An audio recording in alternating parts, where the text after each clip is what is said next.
The Valdris Codex works when everyone follows the same rules. But humans used to fight differently. Before we met aliens, we were unpredictable. We used psychology, surprise, and chaos. We fought to win, not to follow rules. Admiral Sullivan leaned forward. Are you suggesting we abandon the Codex entirely? No, ma'am. I am suggesting we remember that rules are tools, not masters. When the rules help us win, we follow them. When they help the enemy predict us, we break them. One of the other officers, General Harrison, spoke up. Ensign, what you describe sounds like organized barbarism. Jake thought about his father, about Kepler Station, about all the human soldiers who had died following rules that made them predictable. Sir, maybe barbarism is what kept humans alive for 1,000,000 years before we learned to be civilized. Admiral Sullivan was quiet for a long moment. Finally, she spoke. Ensign Morrison, you are hereby promoted to commander. Your new assignment is to rewrite the Terran Combat Manual. Jake felt his heart skip. Ma'am, you broke every rule we had and won the war. I want you to write new rules. Rules that help us win instead of helping us die with honor. Jake stood up. Thank you, ma'am. I won't let you down. You already haven't. Dismissed. 2 weeks later, Commander Jake Morrison sat in his new office at Terran Defense Headquarters. His secretary brought him the first draft of the new combat manual. Jake opened it and began reading the first lines he had written. Rule 1. There are no rules. The enemy expects you to behave in certain ways. Your job is to do the opposite. Rule 2. Honor is less important than victory. Dead heroes do not protect their families. Rule 3. Every human advantage comes from being unpredictable. Use this. Jake leaned back in his chair. Outside his window, he could see Earth's blue skies and white clouds. The planet was safe because humans had remembered how to fight like humans. His computer chimed with an incoming message. It was from Captain Park at the Academy. Morrison, I hear you are rewriting military doctrine. About time. Your father would. Be proud. Jake smiled. Maybe his father would be proud. General Morrison had died following alien rules, trying to prove humans could be civilized. His son had won by proving humans could be dangerous. The door to his office opened. Colonel Stevens walked in. The former Academy commandant looked older and tired. Commander Morrison, Stevens said formally, I owe you an apology. Jake stood up. Sir? I tried to make you fail because I thought you were dangerous to our traditions. Stevens paused. You were. You destroyed everything we thought we knew about warfare and replaced it with something better, sir. Stevens nodded. The Academy wants you to come back as an instructor. Teach the next generation of officers how to think like you do. Jake thought about young cadets learning to question everything, to think creatively, to break rules when breaking rules meant saving lives. I would be honored, sir. Stevens turned to leave, then stopped. Morrison, one more thing. The galactic community is not happy with our new tactics. They say we fight like savages. Jake smiled. Sir, if fighting like savages keeps Earth safe, then I guess we are savages. Stevens laughed. Commander, I think that might be the most terrifying thing any human has ever said. Good, sir. Let them be afraid of us for a change. After Stevens left, Jake returned to his manual. He had a lot of work to do. Humanity had remembered how to win wars, but they needed to learn how to keep winning them. At the bottom of the first page, Jake added one final note. Remember, the galaxy taught us to fight like them. We nearly went extinct. When we remembered how to fight like us, we won. Never forget this lesson. Commander Jake Morrison, the failed cadet who rewrote the rules of war, got back to work. There were more battles coming, and humanity would be ready for them. The battle above Earth had become something no military academy had ever taught. Human ships attacked in seemingly random patterns while broadcasting music and tactical information simultaneously. The hegemony fleet, designed to fight predictable. Enemies struggled to adapt to the chaos. Jake stood on the bridge of the Defiant, coordinating what could barely be called a battle plan. It was more like organized insanity, and it was working. "Morrison," Captain Bell called. "The hegemony command ship is moving toward Earth. If it reaches orbit, it can start bombing cities." Jake studied the tactical display. A massive hegemony. Flagship was 3 times larger than any human vessel. Its weapons could destroy a city with a single shot. Conventional attacks would barely scratch its armor. "Sir, I have an idea. But you are not going to like it." Bell laughed grimly. "Kid, I stopped liking your ideas an hour ago. But they work." "What do you need?" Jake activated the fleet communication system. "All human vessels. This is Morrison aboard the Defiant. I need every ship in the fleet for a coordinated attack on the command ship." Admiral Sullivan's voice cut through the chatter. "Ensign, this is Admiral Sullivan. You do not have authority to give fleet-wide orders." Jake looked at Captain Bell, who nodded. "Admiral, this is Captain Bell. I am giving Morrison tactical authority for this operation." "Captain, that ensign is not qualified to command a fleet engagement." "Ma'am, that ensign just broke the hegemony coordination network using tactics from a history book. I think he knows what he is doing." Jake did not wait for the Admiral's response. "All ships, prepare for simultaneous ramming attack on the command vessel. We are going to hit it from 60 different directions at exactly the same time." The communication channels exploded with protests. Ship captains called it suicide. Officers quoted regulations about preserving ships and crew. Everyone said it was impossible. "Listen to me," Jake broadcast. "The hegemony command ship has shields designed to stop energy weapons. But it cannot stop kinetic impact from every direction simultaneously. Its shields will collapse under coordinated ramming attacks." "And then what?" demanded Captain Phillips from the cruiser Titan. "We all die?" Jake had thought about this moment for months. "Sir, most of us jump to hyperspace at the last second. A few ships complete the ramming attack. The command ship is destroyed. The rest of the hegemony fleet loses coordination and retreats. You are asking for volunteers to commit." "Suicide," Admiral Sullivan said. "No, ma'am. I am asking for volunteers to win the war." The communication channels went quiet. Jake waited, watching the hegemony command ship move closer to Earth. Every second of delay meant more human cities at risk. Captain Bell was the first to respond. "Defiant volunteers for ramming group." "Ranger volunteers," came another voice. "Falcon." Volunteers. One by one, ship captains volunteered for what everyone knew was a suicide mission. Not all of them, but enough. Jake felt tears in his eyes. These people were willing to die based on the theories of a failed academy cadet. The weight of responsibility was crushing. "All ships, begin approach," he ordered. "Ramming group maintains course. Support ships prepare to jump to hyperspace." On my signal, 60 human vessels began moving toward the massive hegemony flagship. They came from every direction, using asteroids and debris for cover.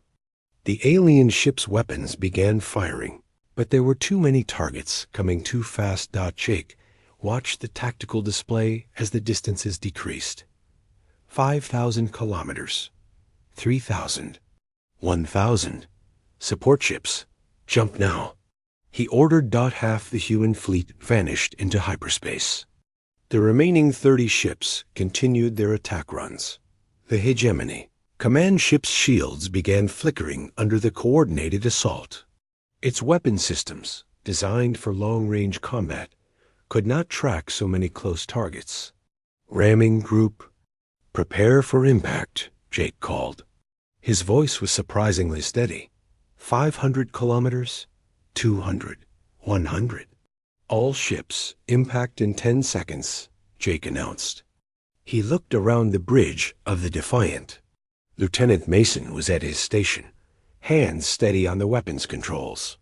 Ensign Carter was monitoring communications. Captain Bell stood beside Jake, calm and ready. It has been an honor serving with you, Bell said quietly. Jake was about to respond when something unexpected happened. The Hegemony command ship's shields collapsed completely, not from the ramming attacks, but from overload. The simultaneous pressure from 30 approaching vessels had overwhelmed its defensive systems. All ships abort ramming, Jake shouted. Abort! The shields are down. Switch to conventional weapons. The human fleet opened fire at point-blank range. Without shields, the massive command ship was vulnerable. Explosions erupted across its hull as missiles and energy beams tore through its armor. The flagship tried to return fire, but its weapons were designed for long-range combat. At close range, the human ships were too fast and too small to target effectively. Jake watched in amazement as the Hegemony command ship began to break apart. Secondary explosions rippled through its structure.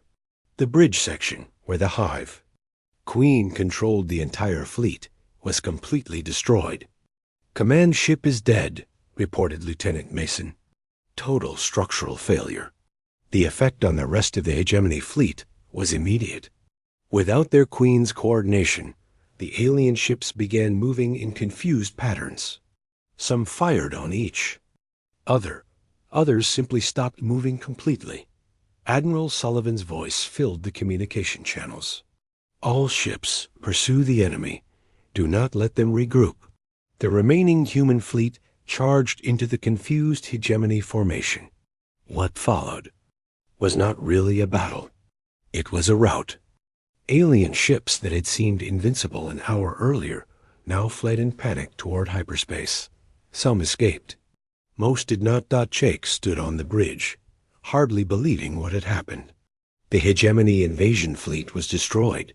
Earth was safe. And somehow, most of the human ships had survived. Morrison, Captain Bell said, I think Admiral Sullivan wants to talk to you. The Admiral's image appeared on the main screen. She looked tired but relieved. Ensign Morrison, report to the flagship immediately. You have some explaining to do. 3 hours later, Jake found himself in the Sovereign's conference room. Admiral Sullivan sat across from him, along with several other senior officers. They did not look angry. They looked confused. Ensign, Admiral Sullivan began, your tactics violated approximately 40 regulations. You put civilian ships at risk. You broadcast classified information. You ordered unauthorized attacks. Jake sat straight. Yes, ma'am. You also saved Earth and destroyed the most dangerous enemy fleet humanity has ever faced. She paused. How? Jake had been thinking about this question since the battle ended. Ma'am, we stopped fighting like aliens and started fighting like humans. Explain. The Hegemony fleet arrived at Earth exactly when their messages said it would. Jake watched from the Defiance bridge as thousands of insectoid ships emerged from hyperspace. They moved in perfect formation, like a swarm of deadly insects. Admiral Sullivan's voice came over the fleet communication system. All ships, prepare for battle formation Alpha 7. We will engage the enemy according to Valdris Codex protocols. Show them that humanity fights with honor. Captain Bell turned off the communication and looked at his crew. You heard the Admiral. She wants to fight with honor. He paused. I want to fight to win. Anyone who disagrees can transfer to another ship right now. Nobody moved.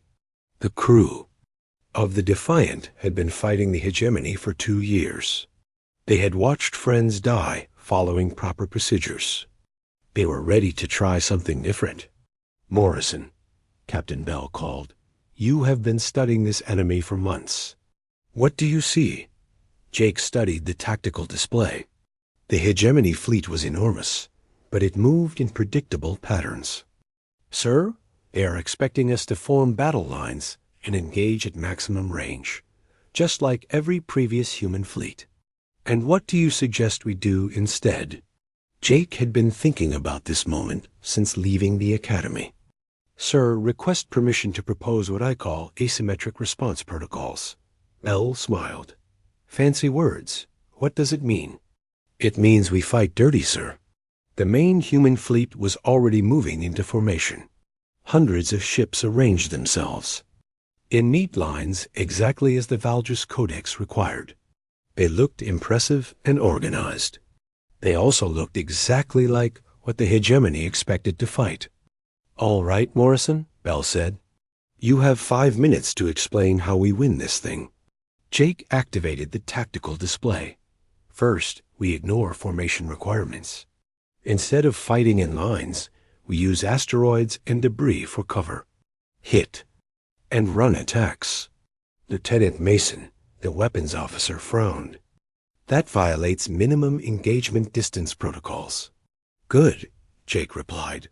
"The hegemony programs their defenses based on those protocols. If we fight at close range, their systems cannot adapt fast enough." Jake continued his explanation. "Second, we coordinate with civilian ships, mining vessels, cargo haulers, anything with engines. We use them as camouflaged weapon platforms." "That puts civilians at risk," objected Ensign Carter, the communications officer. Jake had expected this reaction. "Sir, the hegemony will kill every human they find anyway. At least this way, the civilians can fight back." Captain Bell was nodding. "What else?" "Ramming attacks, sir. The Codex forbids it, but it works. A freighter moving at full speed can cripple a hegemony cruiser." "And the fourth thing?" Jake took a deep breath. "Psychological warfare, sir. The hegemony thinks in hive patterns. They expect logical responses. If we do things that make no sense, their coordination breaks down." Bell looked around at his crew. "Well, do we try the kid's insane plan, or do we die with honor like proper officers?" Lieutenant Mason spoke first. "Sir, I have been watching. Humans die with honor for 2 years. I would like to try winning without it." The rest of the crew agreed. Bell activated the ship's communication system and contacted the other vessels in their small squadron. "All ships, this is Captain Bell. We are implementing special tactical protocols. Follow our lead and ignore standard procedures." The battle began 20 minutes later. The main human fleet engaged the hegemony in textbook formation fighting. It looked like every previous battle. Orderly lines of ships exchanging fire at safe distances. The humans fought bravely and started losing immediately. Captain Bell took the Defiant and 5 other small ships on a different path. Instead of joining the main battle, they flew toward the asteroid belt between Mars and Jupiter. "Morrison, you are now tactical coordinator," Bell announced. "Show us how humans are supposed to fight." Jake felt his heart race. This was it. Everything he had studied, everything he had planned, came down to the next few hours. "All ships, break formation," he ordered. "Use the asteroids for cover. Target the hegemony supply ships, not their main battle line." The small squadron scattered like startled fish. Each ship found hiding places among the rocky debris. The hegemony had sensors that could track ships in open space, but the asteroids created interference. Jake watched the tactical display as hegemony supply vessels moved behind their main fleet. These ships carried fuel, ammunition, and replacement parts. They were lightly defended because no human force had ever attacked them before. Defiant to Ranger, Jake called to one of the other ships. "Begin your attack run on Supply Group 3. The Ranger emerged from behind a large asteroid and fired everything it had at a hegemony logistics ship. The alien vessel exploded in a ball of fire. Its destruction sent debris spitting through space, damaging 2 other supply ships. The Hegemony. Response was exactly what Jake expected. They sent a patrol group to investigate. But instead of finding the Ranger, they found empty space. The human ship had already hidden behind another asteroid. "Sir," Lieutenant Mason reported, "we are receiving signals from civilian vessels in the outer system. Mining ships and cargo haulers are requesting permission to join the attack." Jake felt a surge of excitement. "Patch me through to them." The communication channel filled with voices. Civilian captains who had been running and hiding for months, watching their homes destroyed. Now they wanted to fight back. "This is Ensign Morrison aboard the Defiant," Jake broadcast. "We need you to target Hegemony communication relays. Make them think you are cargo ships until you get close, then ram them." "Kid," came a gruff voice, "that sounds like suicide." "Sir, the Hegemony expects cargo ships to run away." "They will. Not shoot until you get close. Then you ram them and jump to hyperspace before they can respond." "And if our hyperspace drives fail?" Jake paused. He was asking civilians to risk their lives based on his theories. "Sir, if we lose this battle, we all die anyway. At least this way, you take some of them with you." The civilian ships began their attacks 10 minutes later. Jake watched in amazement as ordinary cargo vessels approached Hegemony communication. Ships. The aliens did not fire until the last moment. By then, it was too late. 3 civilian ships rammed their targets and escaped to hyperspace. 2 others were destroyed, but they took Hegemony vessels with them. Most importantly, the alien communication network was damaged. Jake had read about this in his ancient military books. Cut the enemy's communications, and their coordination collapsed. "Morrison," Captain Bell called, "the main fleet is getting crushed. Admiral Sullivan is requesting immediate support." Jake looked at the main battle. The human fleet was fighting exactly as trained and losing exactly as expected. But their sacrifice was keeping the Hegemony focused in one direction. "Sir, request permission to implement the final phase." "Which is?" Jake activated the fleet communication system. "All human vessels, all civilian ships, this is Ensign Morrison. I am broadcasting our position and tactical status on all frequencies. Every Hegemony ship will know exactly where we are and what we are doing." The bridge went silent. Lieutenant Mason stared at him. "Morrison, that is tactical suicide. You are giving the enemy all our secrets." Jake smiled. "Sir, I am giving them too much information. Watch what happens when they cannot predict our movements, because we are not hiding anything." Jake began broadcasting everything. Ship positions, weapon status, planned attacks, even personal messages between crews. The communication channels filled with so much information that it became noise. The Hegemony fleet, which relied on analyzing human patterns, suddenly found itself drowning in data. Their tactical computers could not process the chaos. Their coordination began to break down. "All ships," Jake ordered, "begin random attacks on any target. Do not coordinate. Do not follow patterns. Just attack whatever is closest." The small human force scattered in all directions. Each ship attacked different targets using different methods. Some rammed. Some used conventional weapons. Others just tried to create confusion. The Hegemony response was chaos. Their ships began firing on each other. Unable to distinguish between human vessels and their own forces in the confusion, Jake had one more surprise prepared. "Sir, activate the music." "The what?" "Trust me, sir." Captain Bell shrugged and activated the ship's external communication system. Classical music from Earth began broadcasting on all frequencies. Other human ships joined in. Soon the entire battle space was filled with human music. The psychological effect on the hegemony was immediate.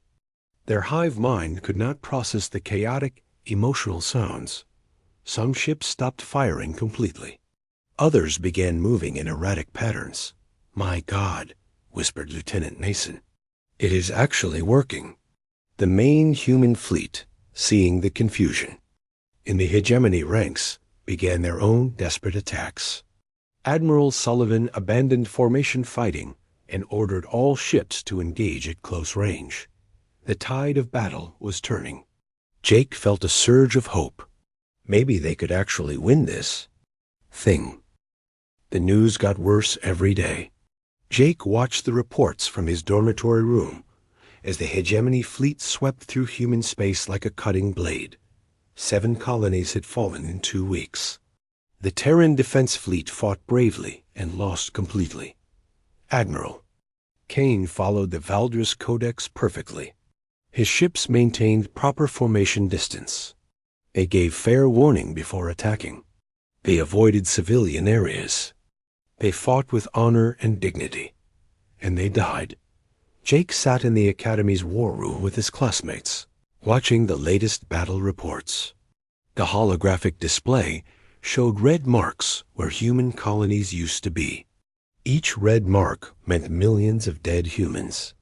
"The fleet is regrouping at Titan Station," Professor Martin announced. "Admiral Kane believes we can make a stand there." Alex Carter raised his hand. "Sir, why do we keep losing?" "Our ships are almost as good as theirs. The hegemony has superior tactics," the professor replied. "They coordinate better. Their strategy is more advanced." Jake could not stay quiet anymore. "No, sir. They win because they know exactly what we will do." The professor looked annoyed. "Explain, Cadet Morrison." Jake stood up. "Every human commander follows the same book. The Valdris Codex. The aliens know what tactics we will use because we always use the same ones. We are predictable. The Codex represents the best military thinking in the galaxy," Professor Martin said. "Every civilized species follows it." "Every civilized species except the hegemony," Jake replied. "They follow it when fighting other aliens, but they do not follow it when fighting us." This was true. Jake had been studying hegemony battle reports. When they fought other alien species, the insectoids used standard Codex tactics. But against humans, they used swarm attacks, suicide drones, and psychological warfare. Things the Codex said were barbaric. "That is different," the professor said.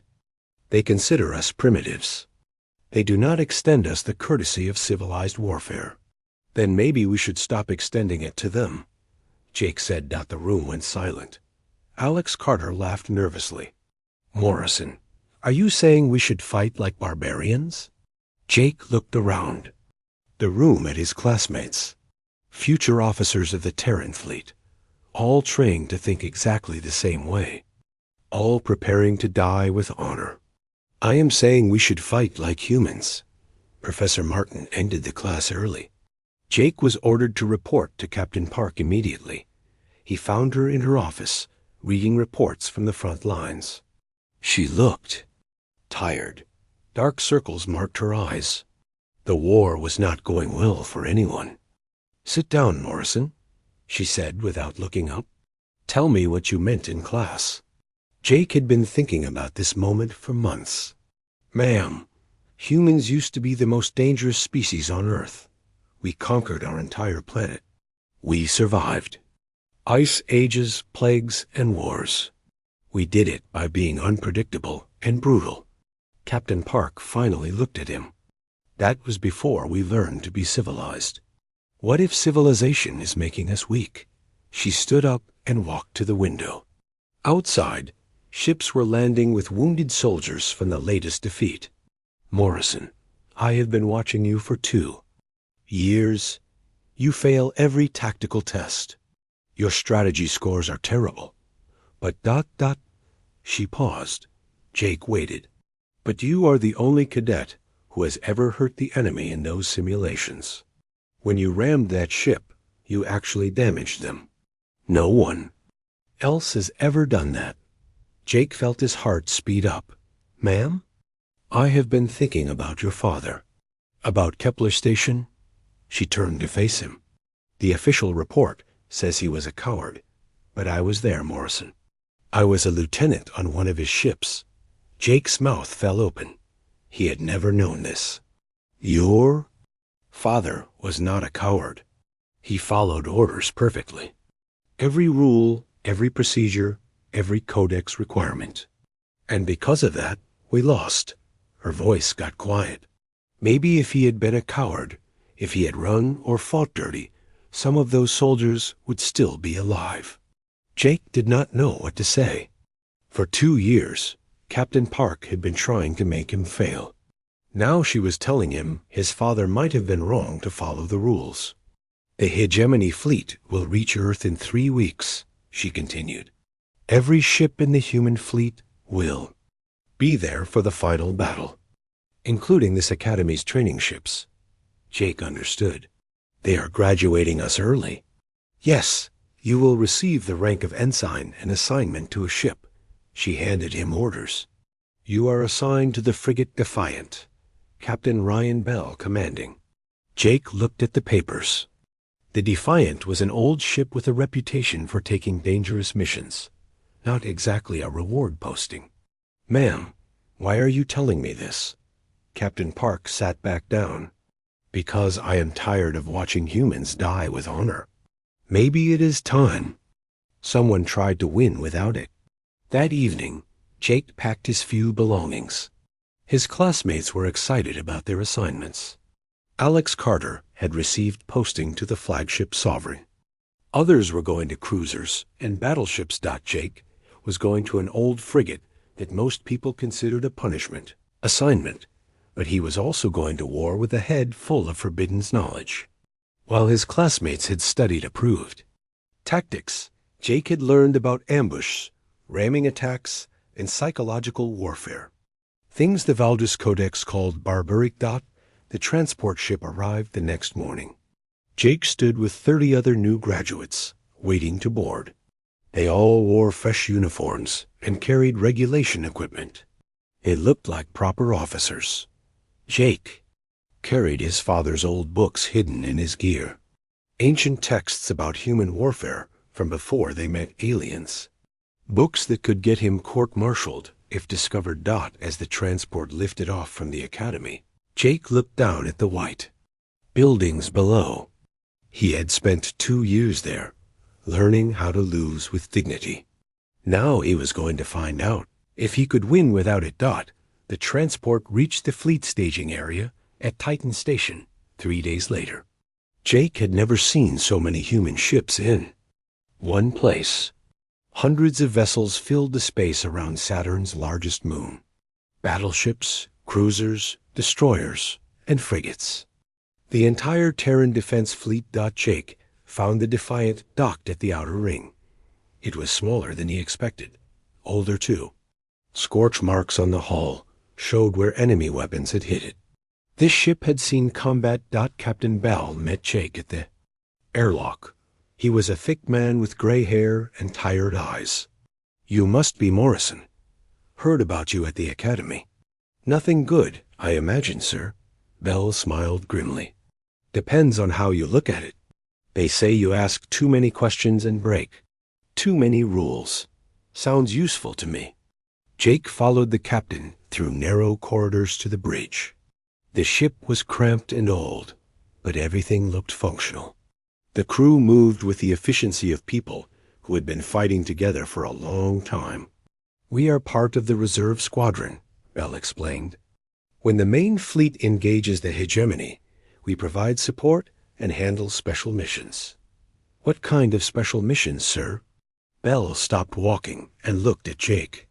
The kind that do not appear in the official reports. The kind that decent. People pretend never happened. Jake felt something like hope for the first time in years. I understand, sir. Do you? Because I am about to ask you to forget everything they taught you at that academy. Every rule, every procedure, every piece of civilized nonsense. Can you do that?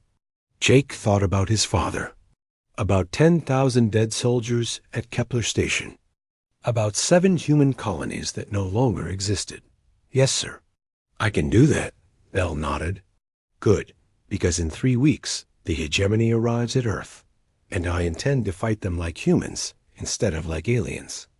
Jake smiled. Finally, someone who understood. 2 years had passed since Jake Morrison first walked through the academy gates. He was still here, but barely. His class rank showed him dead last out of 200 students. The other cadets called him Deadweight Morrison behind his back. Sometimes they said it to his face. Jake sat in the back row of advanced tactical theory class. Professor Martin drew battle formations on the holographic display, perfect lines of ships moving in careful patterns. Everything followed the Valdris military codex that all civilized species used. The key to space combat, Professor Martin sighed, is maintaining proper formation distance. Ships must stay exactly 500 kilometers apart. This prevents collisions and allows for coordinated fire patterns. Jake raised his hand. What if we moved closer together? Wouldn't that make our fire more concentrated? The professor looked annoyed. Cadet Morrison, the Valdris Codex clearly states the minimum safe distance. We follow galactic military standards. But, sir, what if the standards are wrong? Several students laughed. Alex Carter turned around and smirked at Jake. Maybe your father should have followed standards at Kepler Station. More laughter. Jake's face turned red, but he stayed quiet. After class, Jake walked to his next training session. Captain Park waited for him in the simulation room. 2 years of working together had not made her any friendlier. Today you will face the Kraken. Scenario, she said. It is a standard tactical test.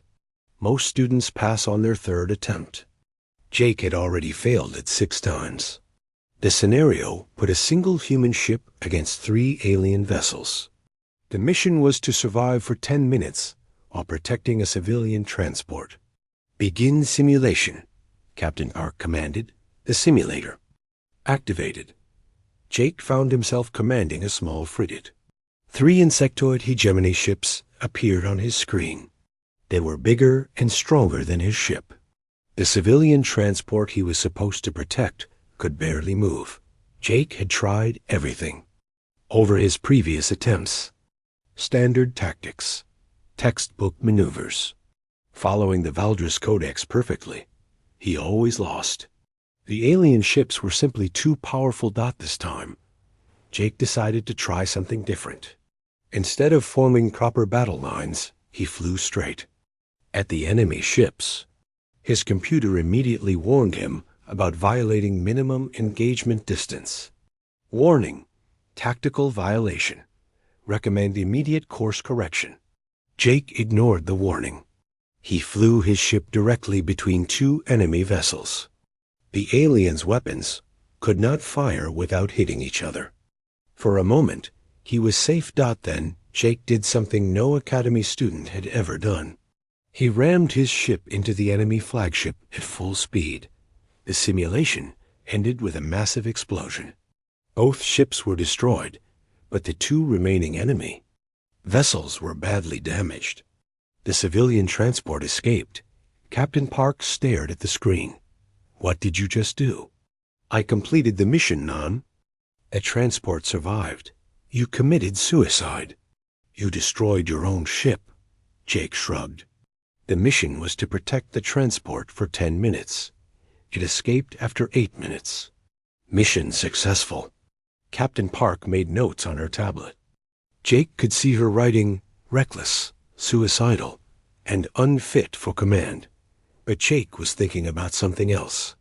For the first time in 6 attempts, he had actually hurt the enemy. Ramming was not in the Valdris Codex. It was considered barbaric, but it worked. That evening, Jake went to the library. While other students studied approved textbooks, Jake read about ancient Earth military history. He learned about something called kamikaze attacks from an old Earth war. Pilots would deliberately crash their planes into enemy ships. The tactic was considered horrific by modern standards. But it had been effective. It won battles. Jake also read about guerrilla warfare. Small forces defeating larger armies by refusing to fight fair. They used ambushes, sabotage, and psychological warfare. All things that were forbidden by the Valdres Codex. The more Jake read, the more he understood something important. Humans had been deadly fighters before they met aliens. They had won wars through cunning, brutality, and surprise. They fought to win, not to follow rules. Then humanity joined the galactic community. They learned about civilized warfare. They adopted alien rules about proper combat. They tried to prove they were not barbarians. And they started losing. Jake found records of every major human battle since first contact. At Kepler Station, his father had followed the Valdres Codex perfectly. He had maintained proper formation distance. He had used approved weapons. He had given the enemy fair warning before attacking. And he had lost his entire fleet. Jake closed the books and walked back to his room. Alex Carter was in the hallway with his friends. They were laughing about something. "Hey, deadweight," Alex called out. "I heard you crashed another ship today. Maybe you should quit before you embarrass yourself more." "Maybe," Jake said quietly. "Crashing is just another tactic." Alex laughed. "Suicide is not a tactic, Morrison. It is just stupid." Jake went to his room and sat at his desk. He opened his father's old war history books. One page showed a picture of ancient human warriors. They looked fierce and dangerous. Nothing like the polite, civilized soldiers humans were supposed to be now. The next morning brought news that changed everything. The insectoid hegemony had attacked human colonies at the edge of known space. 3 worlds had fallen in a single day. The Terran Defense Fleet was mobilizing. Jake watched the news reports with his classmates. Admiral Kane, the fleet commander, spoke about defending human space with honor and dignity. He promised to follow all galactic military conventions. "We will show the galaxy that humanity fights with civilization and restraint," the admiral said. Jake felt sick. The admiral was promising to fight exactly like his father had at Kepler Station, with honor, with restraint, with total respect for alien rules. Jake raised his hand during the military briefing that followed. "Sir, what if we tried different tactics? What if we ignored the Valdres Codex?" The instructor, Major Davis, looked shocked. "Cadet Morrison, the Codex exists to prevent unnecessary brutality. We are not savages. But, sir, what if being savage wins the war?" The room went silent. Major Davis stepped closer to Jake. "Cadet, are you suggesting we abandon the principles that make us civilized?" Jake thought about his father, about the lost fleet at Kepler Station, about 3 human worlds that had just fallen to alien invaders. "Sir, I am suggesting we abandon the principles that make us lose." Major Davis reported Jake's comments to Captain Park. She reported them to Colonel Stevens. By evening, Jake was called to the commandant's office. "Cadet Morrison," Stevens said, "you have been reported for promoting barbaric warfare concepts. You are suggesting we violate galactic law." "Sir, I am suggesting we win." Stevens stood up. "There is no victory without honor, Cadet. Your father learned that lesson at Kepler Station." "Sir, my father had honor, and he died with it, along with 10,000 other soldiers." Stevens slammed his hand on the desk. "Your father was a coward. He ran when he should have fought." "No, sir," Jake said quietly. "He fought when he should have run, or when he should have rammed, or when he should have done anything except follow alien rules designed to make humans predictable." Stevens stared at Jake for a long moment. "You are dangerous, Cadet Morrison. Dangerous to everything we have built." Jake met his stare. "Yes, sir, I hope so." Stevens dismissed Jake with a warning. One more outburst, and he would be expelled. Jake walked back to his room, knowing that his time at the academy was running out, but he also knew something else. 3 human worlds had fallen because the defense fleet fought like aliens expected them to. More would fall unless someone remembered how humans were supposed to fight. Jake opened his history books again. This time, he was not just reading for curiosity. He was studying for war. Jake Morrison stood outside the tall metal gates of the Terran Defense Academy. His hands shook as he held his acceptance letter. The paper was real, but he still could not believe it. After 3 failed attempts, he was finally here. The academy looked like a small city. White buildings stretched across the valley, connected by moving walkways. Students in blue uniforms walked between classes. Ships flew overhead in perfect formation. Everything looked clean and organized. Jake felt very small. He walked through the gates. Other new students moved in groups, talking and laughing. They all seemed to know each other already. Jake walked alone. His old clothes made him stand out. Most students wore expensive civilian outfits. Jake wore his father's old military jacket. It was too big for him. The reception building was crowded with new students and their families. Jake saw parents taking pictures and giving hugs. His father was not here. General Morrison was somewhere in space, commanding a supply ship. It was not an important job. Everyone knew why. "Morrison, Jake," called a voice. A tall woman in a crisp uniform stood behind a desk. She had short black hair and cold eyes. "I am Captain Lisa Park. You will report to me." Jake walked over. "Captain." Park looked at her computer screen and frowned. "Son of General Morrison, Battle of Kepler Station." She looked up at Jake. "That explains a lot." Jake's face got hot. Everyone knew about Kepler Station. His father had lost an entire fleet to alien forces. The newspapers called it the worst defeat in human history. They said General Morrison was a coward. They said he ran away while good. "Soldiers died. Follow me," Captain Park said. She led Jake through white hallways filled with displays of famous battles. Jake recognized some of the names. All victories. None showed Kepler Station. They stopped at a large office. The nameplate read, "Colonel Frank Stevens, Commandant." Captain Park knocked twice. "Enter," came a deep voice. Colonel Stevens sat behind a massive desk. He was older, with gray hair and hard eyes. Battle scars marked his face. He looked at Jake like he was looking at something unpleasant. "So this is Morrison's boy," Stevens said. He picked up a folder from his desk. "Test scores barely meet minimum requirements. Physical fitness marginal. Leadership potential ... double quotes." He paused. "Not noted." Jake stood straight. He had practiced this. Moment.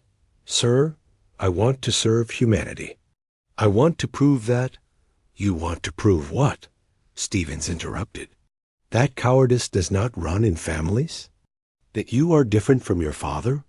The words hit Jake like physical blows, but he did not move. "Sir, I want to serve." Stevens laughed.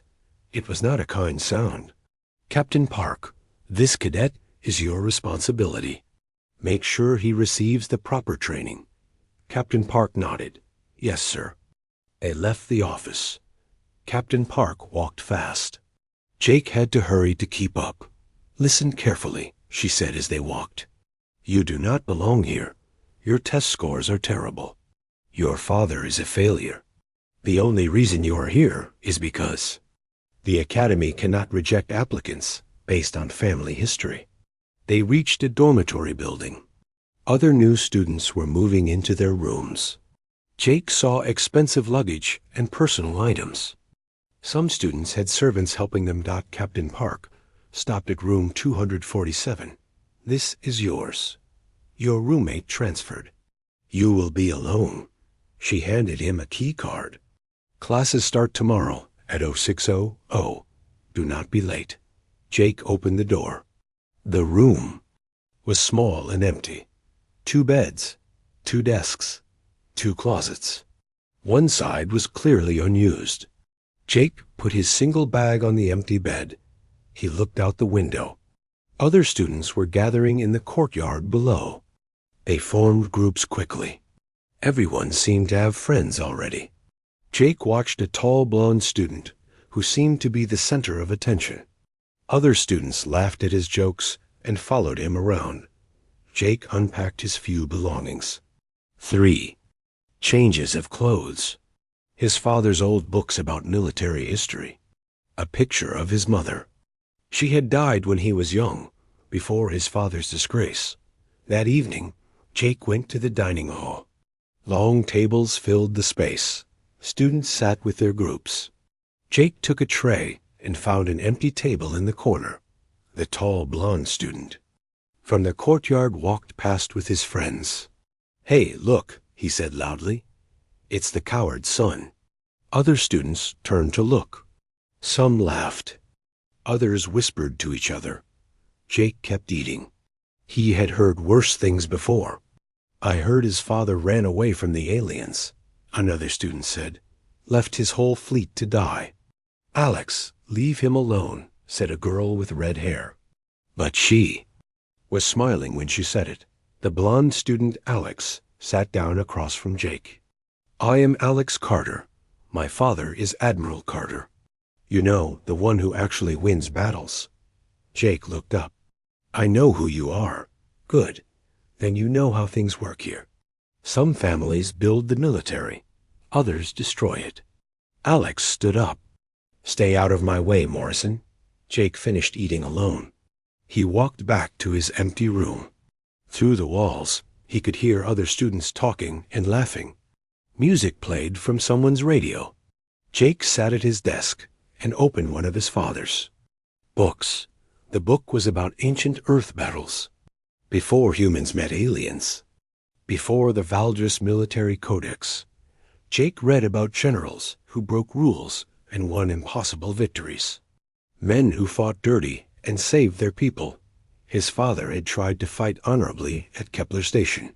He had followed every rule in the alien military book. He had been polite and civilized. And he had lost everything. Jake closed the book. Tomorrow, his real training would begin. Captain Park would try to make him fail. The other students would mock him. The instructors would compare him to his father. But Jake had a secret. He had been studying military history since he was 12 years old. Not the sanitized academy version. The real history. The bloody, chaotic, effective history of human warfare. He did not want to be like his father. He did not want to lose with honor. He wanted to win, even if it meant fighting dirty. Jake looked out his window at the alien ships flying overhead in their perfect formations. Everyone thought they were beautiful. Jake thought they looked vulnerable. He smiled for the first time. Since arriving at the academy, let them try to make him fail. He had been failing his whole life. Maybe it was time to turn that into a strength.